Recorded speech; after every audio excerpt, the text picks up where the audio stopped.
got a lot of customers that buy cars. Some buy extended warranties, some don't buy extended warranties. I am not an advocate for buying extended warranty, and I'll tell you why. Um, Most of the time, you don't know who it's through. There are some pretty decent ones out there. Um, they just don't pay. Like say we get a car in and it's got a warranty. I'll use this example. We had a car that came to us from another shop. The shop diagnosed that the engine needed to be replaced. They didn't want to deal with the warranty company, and I don't blame them. So we get it. Call the warranty company. They're like, yeah, it's covered. You'll need to tear it down to show us what is going on. So I'll try to keep it as simple as I can because it's really technical what we had to do. So basically what we did was we pulled the valve cover off. We pulled the um, the oil pan off. We called them and they said that's not enough. We need to know what's going on. This car had a uh, just an internal problem. Had a broke ring, basically. So we told them. They're like, we need to tear it down. So we're like, we call the customer. We're like, hey, they want us to tear it down. It's going to be, a couple $1,000s for us to tear this down the way they want us to tear it down. You're going to have to authorize that money before we can start on it. So the lady agreed. She said, okay, I got to have my car fixed. So basically we pulled the head off in the car. We pulled the front cover off of it in the car. Called the insurance company, warranty company. That wasn't enough. They said, you got to tear it down some more. We're like, well, in order to tear it down anymore, I'm going to have to pull the engine out, put it on a stand, and tear it down. They're like, that's what we want you to do. So that was an additional $1,200. So it ended up being like $3,200 for them to for us to determine what exactly was wrong with it. So we call the customer. We're like, hey, it's going to be $3,200 now. They said that it is covered, and they need us to do this so we can prove to them what's wrong with the engine. Been telling them the whole time, no matter what happens, it's going to have an engine to fix it. And they agreed, but they still wanted us to tear it down. So we pulled the engine out. We put it on a stand. I tore it all the way down, pulled pistons out of it, put everything on the floor. They come and looked at it. It's exactly what's wrong with what you told us. It's got 2 cylinders, actually, that had broke rings. We're going to authorize the engine to be replaced. We're going to put a used engine in. That's all they would authorize. So the bill ended up being $6,000, $6,500. $3,200 of that was tear down and diag, basically. They agreed to replace the engine at $3,500, but they wouldn't pay any of the tear down or the diag, which the customer ended up having to pay the $3,200. I know this is a long story to get to where I'm going, but that's a prime example of the car was covered, the repair was approved, but they wouldn't pay any of the teardown. I can give you instance after instance after instance where they just don't want to pay. So for us, it's basically I got to call and argue with them to prove to them what's wrong with the car, even though we know what the problem is. Something as simple as an alternator. We had a Chevrolet. These new alternators are high. It was like $750. Call them. Hey, this thing needs an alternator. They agreed that it was covered. They agreed to pay it, but they would only pay $350. And I'm like, hey, send me an alternator. If you can get an alternator for that money, it was only an hour labor. It was $130 worth of labor. The rest of it was parts. I said, hey, if you can buy an alternator for that price, just send it to me. Oh, no, we don't do that. Well, where are you getting these prices from? Oh, well, we found one at AutoZone. Well, I don't buy from AutoZone. Come to find out, the one at AutoZone wasn't even the right alternator that they were pricing, but that's all they would pay.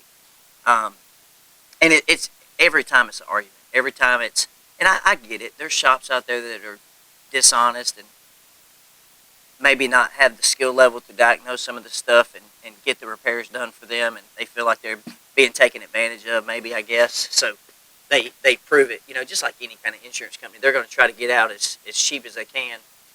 That's part of their game. There is one, I won't name the name, but It's on. They advertise all over TV. They got all these celebrities endorsing it, and that's all you hear about. And it's expensive. A lot of these warranties are really expensive.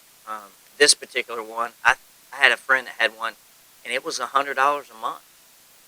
So I tell people, if you want my honest opinion on what to do, don't buy the warranty.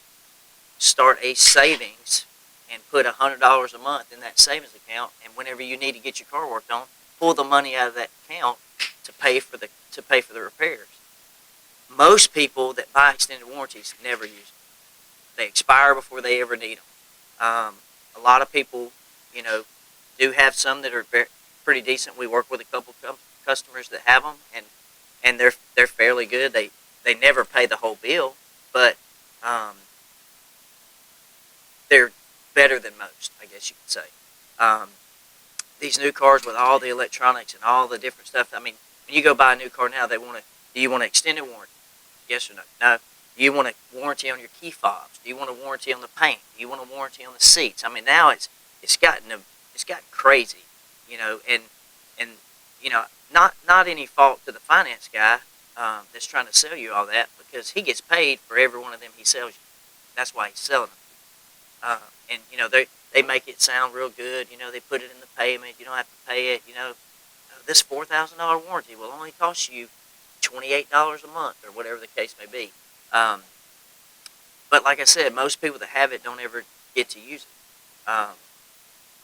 So, in the grand scheme of things, yes, if they would do what they say they're gonna do, if they would pay for what they say they're gonna pay for, and you didn't have to pay any kind of deductible, or you didn't have to pay for half the repair every time, it would be great. It would be fantastic. The problem is most people don't know. It's just like anything. You don't know how good that insurance is or how good that warranty is until you need it. And then it's too late. I had a customer that had a extended warranty. Bought a high dollar car, $90,000 car. Okay, bought it used.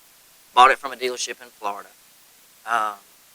He had no idea what had been done to it. It had fairly low miles on it, like 40,000 miles. Well, the engine blew up at 65,000 miles. What should have been covered under the factory warranty. So he takes it to the dealership here in town. They look at it. They're like, "Yep, it's got it's got an engine warranty." They start looking around, and somebody before he bought it had added a K&N air filter and an oil catch can, which doesn't really do anything, to be honest with you. But somebody put it on, and it voided the warranty.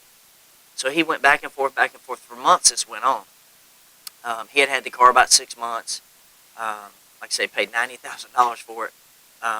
Sat at the dealership for like 4 months trying to argue with them back and forth about getting this warranty fixed. So he had an extended warranty that he bought. He said, "Well, I'll just use my extended warranty since my factory warranty won't cover it." It's $5,000 what he paid for this warranty. They said, "Yeah, we'll pay for it, but we're only going to pay $3,000 of the engine." This particular engine in this vehicle was $14,000. So they brought it to us. The insurance company agreed to pay for the $3,000. The customer agreed to pay the rest. We go to get the engine out. We send them pictures. We're trying to get payment. Well, they said that they're not going to pay for it because it was a race car. It was a Trackhawk, which is a supercharged Hemi from the factory. It comes straight from the assembly line with a supercharger on it. The only modifications were the K&N filter and the catch can that he did not put on, by the way. And the dealership that sold him the warranty is the one where he bought the car. So they knew that this stuff was on there. Long story short is the guy ended up having to pay me the whole bill.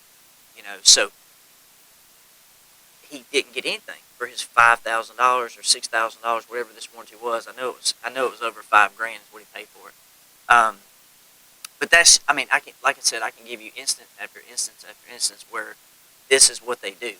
Even something as simple as, normal wear water pump, power steering pump, stuff like that. They're going to pay some of it, but they're not going to pay the whole bill. But if you have them if the bill's $600 and you bought this warranty for $2,500 and they're only going to pay $300 of it, you might as well save the $2,500 and just pay the whole bill. You know, and unfortunately, there are a lot of them out there. There's a ton of them out there. We had a customer that about a month ago that had one, and it needed a battery, and I'm like, there's no way they're covering this. They're not going to cover it. Well, they ended up paying $100 for the battery, which I thought was pretty good. You know, that doesn't happen very often. There are a couple. I know there are a couple that are fairly decent. The one from Carvana, we've had pretty good luck with them. They pay pretty decent. They still don't pay the whole bill, but they pay better than most. I don't know what their warranties cost when you buy one from Carvana, but most of the warranties are pretty expensive. So you just have to kind of look at it for yourself and say, and some cars are worse than others. If you buy a car that's prone to having engine problems, like a Dodge Ram or anything with a Hemi in it that's going to have a camshaft failure or an engine failure at 140,000 miles, then if you can buy a good warranty, then do it. I would suggest that if you do buy a warranty, I would buy one directly from GM or directly from Jeep or directly from Honda, whatever the case may be. Buy a factory warranty. Don't buy any kind of third party or any kind of aftermarket warranties, because then you basically take it to the dealership like you would if it was under warranty, and they fix it and they don't charge you. Them warranties are really expensive usually, but there again, kind of, are you going to use it? If you pay $4,000 or $5,000 or $6,000 for a warranty and you never use it, you just threw that money away. So you could have saved it, paid yourself, put that money in savings, and if you end up not using it, you got something for a rainy day. A little money if your toilet goes out in your house or something. I'm not an advocate for extended warranties on anything, not just cars, but I don't buy warranties for nothing. It's kind of the same principle because I deal with them all the time, And for us, we will tell you if you have an extended warranty, hey, we'll try to call them one time. I'm not arguing with them. I'm not going back and forth with them. I'm not going to, because it's time that I waste. We spend 3 or 4 hours on the phone with these people to get approval, and we don't get paid any extra. Usually don't get paid what we would normally get paid if we did it, just somebody paid us to do it. So I'm not going to lose money and spend more time, and then I get all worked up and aggravated because I'm arguing with them over it because they don't believe you when you call them and tell them it needs whatever. They want to send an adjuster out, and I know them guys are doing their job, but most of these adjusters, they don't know anything about cars. They come and take pictures, and you tell them what's going on, and there's a few of them that we've dealt with that are knowledgeable and know, hey man, okay, I know exactly what's going on. I see it. Most of them are just they don't know, and they're just there to take pictures and kind of give their assumption. But for us as technicians and shop owners, we get kind of ill if somebody tells us we don't know what we're doing or what we're talking about. I get real defensive, arguing with them because you brought it to me because I'm the expert. Do I know everything? No, I do not. I would tell anybody if I knew everything about cars or anything, I wouldn't be doing this. But I have a pretty good knowledge of what's going on, and sometimes it's not just cut and dry. It's not just, hey, we need to replace this and this only, and this. There's sometimes I'll have to call a customer or a warranty company and say, hey, look, I know we need to replace this to start with. I can't do anything. I can't do any more diagnosing. I can't do any more evaluating until I can get this problem solved and see if it'll take care of some of this other stuff. We've had cars that come in that, have one broken wire, but it causes 10 different symptoms, or one part that's bad that causes, 5 or 6 systems to malfunction. So, yeah, it'd be nice if we could just plug it up to that machine that tells you what's wrong with it that doesn't exist. I wish it did. I'd pay $500,000 for that machine if they offered it. That would tell us exactly what's wrong. Um, it's just not that easy. I have a friend of mine that's a doctor, and I was like, man, I don't know how you're a doctor. He's like, well, the human body never changes. He goes, your field changes every day. It changes every year. It changes with each manufacturer. Every manufacturer does things their own way. Um, and that's a whole nother podcast we'll get into later. But I just wanted to kind of touch on the extended warranty thing. I'm not saying that, never buy an extended warranty. That's for you to make that decision. I will tell you from my side, and what I do is I never buy an extended warranty on anything. Um, and for the reasons that I've listed, there's several things. The way I feel, and it may not be what's right for you, or it may not be what you agree on. So, but anyway, just take that to keep that under consideration when you're making these purchases of these vehicles, and think about what you're doing when you're asked about the extended warranties. At least that'll give you a little heads up and give you maybe some questions to ask, and hopefully make you a little more knowledgeable whenever you're making them decisions, because some of these warranties are really, really expensive, and the more you add, and vehicles are really, really expensive. You take what used to be a $30,000 or $40,000 car, now it's $50,000 or $60,000 or $70,000 or $80,000, and then you add another $5,000 or $6,000 on there. Next thing you know, you're talking about $100,000 purchase on a vehicle, and that's not going to be a very far off number going forward. They're just going to get more expensive and more expensive and more expensive. So hopefully that helps you, and hopefully that'll guide you in the right direction. And we'll see you next time, guys. Thanks for tuning in. Thanks for subscribing. Thanks for your interest in this. And we'll do it again another day. Thanks.